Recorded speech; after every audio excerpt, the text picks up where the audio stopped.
Ya sonsi, ya sonsi, ya bermain dengan yang tak bisa mengerti. Jangan lupa, ya berbeda. Oh, hidup indah dengan sonsi. Assalamualaikum warahmatullahi wabarakatuh. Saya Ibu Zumi sebagai host untuk memimpin podcast kali ini. Podcast kali ini saya akan membahas tentang tumbuh kembang makhluk hidup yang tidak luput kita meliputi yaitu tumbuhan, hewan, dan juga manusia. Di sini saya bersama 3 teman saya yang akan memperkenalkannya diri sendiri. Saya Reza Wahyu Ramadhani Kiswara. Di sini saya akan menjelaskan tentang pertumbuhan dan perkembangan pada manusia. Saya Menara Pagi. Di sini saya akan menjelaskan pertumbuhan dan perkembangan tumbuhan. Saya Hans Farzadian akan menjelaskan pertumbuhan dan perkembangan hewan. Baik, mereka sudah memperkenalkan dirinya dan saya akan menanyakan tentang apa itu pertumbuhan. Yang pertama yaitu pertumbuhan dan perkembangan dari tumbuhan, yaitu yang akan dijelaskan oleh Menara. Silakan. Pertumbuhan dan perkembangan tumbuhan. Pertumbuhan tumbuhan adalah proses bertambahnya ukuran, yakni meliputi pertambahan volume, bobot, jumlah sel atau protoplasma yang bersifat irreversibel. Sedangkan perkembangan sendiri adalah proses menuju kedewasaan suatu individu masing-masing. Baik, sudah dijelaskan yaitu apa itu dari suatu pertumbuhan makhluk hidup yaitu tumbuhan. Selanjutnya akan dibahas yaitu fase-fase mengenai pertumbuhan dan perkembangan makhluk hidup yaitu tumbuhan. Silakan Menara. Pertumbuhan tumbuhan dibagi menjadi 3. Yang pertama adalah perkecambahan. Perkecambahan adalah proses munculnya plantula dari dalam biji. Proses perkecambahan dimulai dengan biji menyerap air yang kemudian merangsang aktivitas hormon giberelin yang kemudian memicu butir-butir aleurot yang kemudian mensintesis enzim alfa-amilase dan proteinase. Kedua enzim tersebut kemudian memecah amilum dan protein yang kemudian menghasilkan glukosa dan asam amino. Glukosa dan asam amino tersebut akan membentuk metabolisme. Metabolisme tersebut akan menjadi energi yang kemudian memecah biji sehingga bisa muncul plantula. Terima kasih. Yang selanjutnya adalah pertumbuhan primer. Pertumbuhan primer dikendalikan oleh sel-sel sistem apikal. Sel-sel sistem apikal tersebut akan memecah sehingga tumbuhan bisa tinggi dan memanjang. Pertumbuhan primer dibagi menjadi 2, yakni pertumbuhan primer pada akar dan juga pada batang. Yang pada akar, sel-sel yang baru tumbuh akan masuk ke dalam tanah dan langsung membentuk sistem akar tumbuhan. Yang selanjutnya adalah pada batang. Pada batang akan bertumbuh kembang sehingga dapat membesar. Yang terakhir adalah pertumbuhan sekunder. Pertumbuhan sekunder dikendalikan oleh sel meristem lateral. Sel meristem lateral sendiri ada 2, yakni kambium vaskular dan kambium garbus. Kambium vaskular akan memecah ke dalam sehingga membentuk xilem sekunder dan filem sekunder yang kemudian membentuk lingkar tahu pada pohon.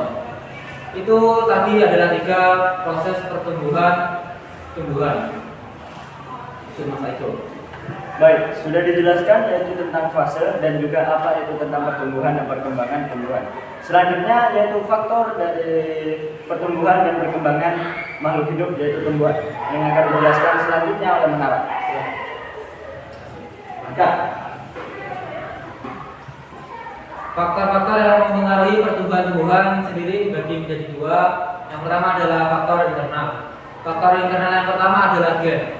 Gen adalah substansi kimia yang mengatur pertumbuhan tumbuhan. Selain itu, gen juga mengatur kecepatan pertumbuhan tumbuhan dan perkembangannya. Faktor-faktor yang mempengaruhi proses pertumbuhan tumbuhan terbagi menjadi 2. Yang pertama adalah faktor internal. Faktor internal yang pertama adalah gen. Gen adalah substansi kimia yang mengatur pertumbuhan tumbuhan. Dan juga mengatur kecepatan pertumbuhan tumbuhan dan juga proses sintesis pertumbuhan.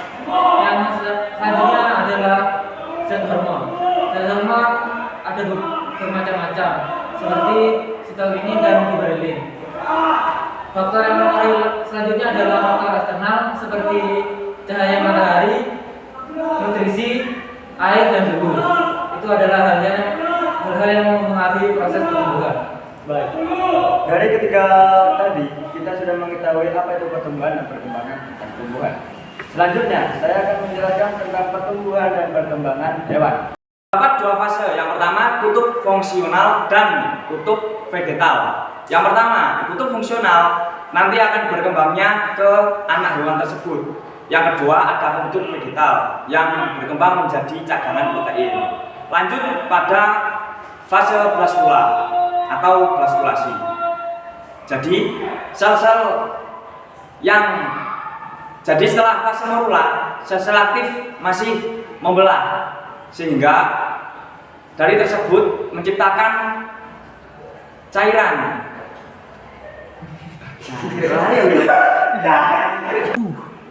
Lanjut pada fase blastula ini kalau enggak sel-sel masih aktif membelah.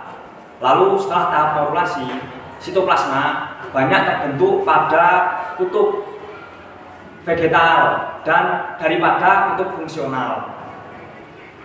Lalu di antara dua kutub tersebut terbentuklah rongga yang berisi cairan yang disebut blastosol. Lalu blastosol tersebut berisi cairan pertama asam nukleat, asam laktat, asam difurat, dan lain-lainnya. Lalu apa sih fungsi dari blastosol tersebut? Yang pertama untuk membantu perkembangan embrio. Pada fase grastula. Pada fase grastula ini blastosol yang terbentuk tadi lama-kelamaan akan menghilang dan mengecil. Selanjutnya dari hilangnya blastosol tersebut terdapat terbentuknya ruang yang disebut dengan glastosol. Lalu pada ruang tersebut terdapat lekukan yang disebut anektomi. Nah, dari lekukan tersebut terbentuklah lapisan-lapisan. Yang pertama ada germinal, yaitu lapisan dasar. Lanjut pada yang kedua ada ektoderm, yaitu lapisan luar. Lanjut ada mesoderm, lapisan tengah, dan endoderm, lapisan inti. Pertama, lanjut pada fase selanjutnya, yaitu tahap organogenesis. Jadi apa sih organogenesis? Yaitu dari tiga lapisan yang dijelaskan dari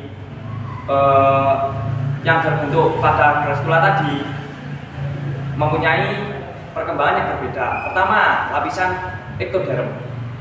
Ektoderm akan berubah menjadi lapisan luar yang akan berubah menjadi seperti kulit, rambut, dan saraf. Lanjut ada lapisan mesoderm, lapisan tengah. Lapisan mesoderm tersebut berkembang menjadi seperti otot, rangka, alat pernapasan, dan lain-lain, dan indera. Lanjut pada lapisan endoderm. Nah, pada lapisan ini yaitu terdapat berkembang menjadi sistem pencernaan dan lain-lainnya. Makasih. Saja kita beralih ke fase-fase dari pertumbuhan dan perkembangan hewan. Silakan.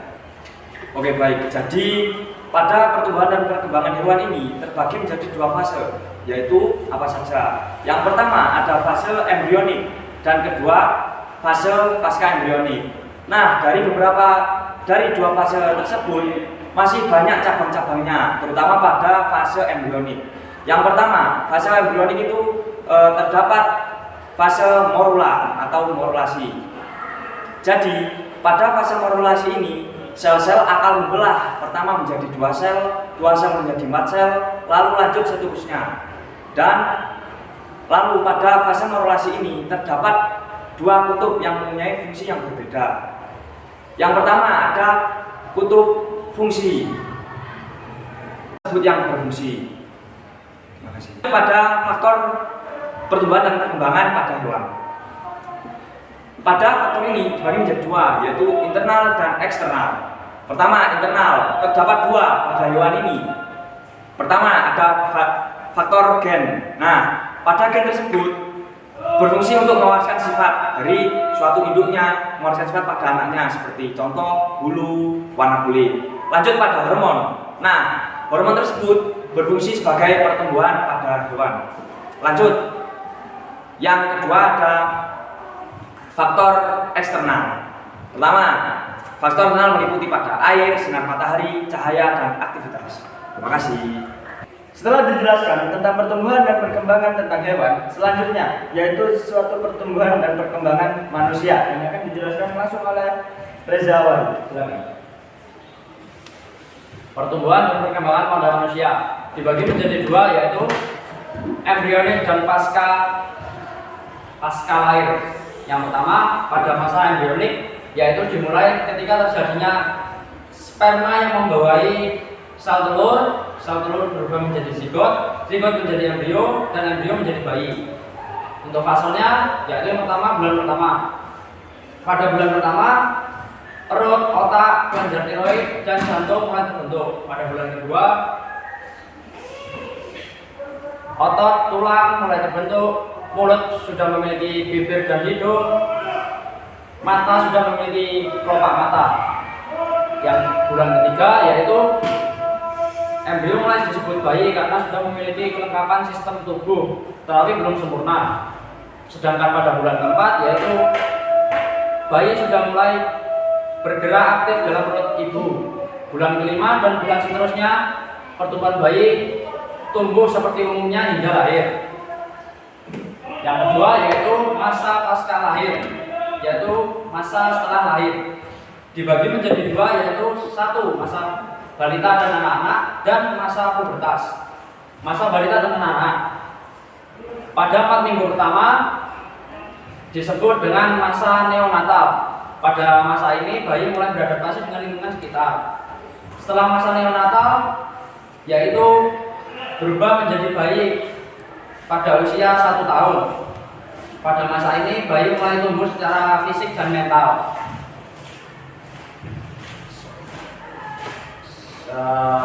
Pada usia 6 bulan bayi mulai bisa menegakkan kepala, duduk tanpa dibantu.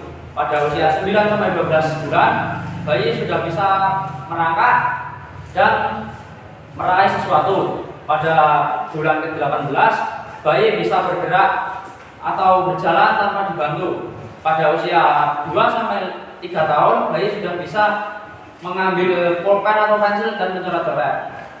Selanjutnya masa pubertas, yaitu masa di mana laki-laki dan perempuan sudah matang secara seksual.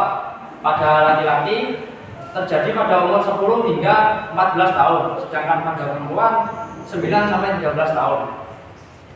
Dan faktor-faktor yang mempengaruhi pertumbuhan dan perkembangan manusia. Faktor internalnya yaitu 1, gen dan hormon. Gen dan hormon mempengaruhi perkembangan, kecepatan dan lambatnya perkembangan. Faktor eksternal, makanan, air, cahaya, matahari, aktivitas. Sudah. Terima kasih. Terus Pak. Itu dia sudah dijelaskan tentang pertumbuhan dan perkembangan makhluk hidup yaitu manusia.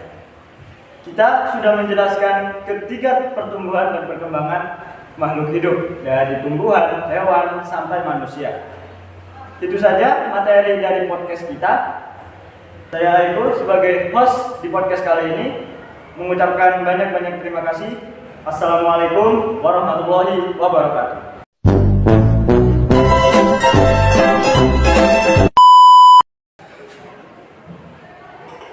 Ya Allah, kok gak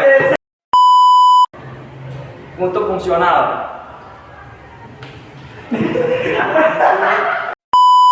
Lalu tidak. Baik, ada dua.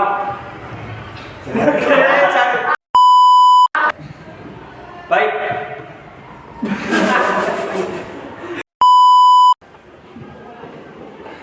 ada 2 fase kutub. Yang pertama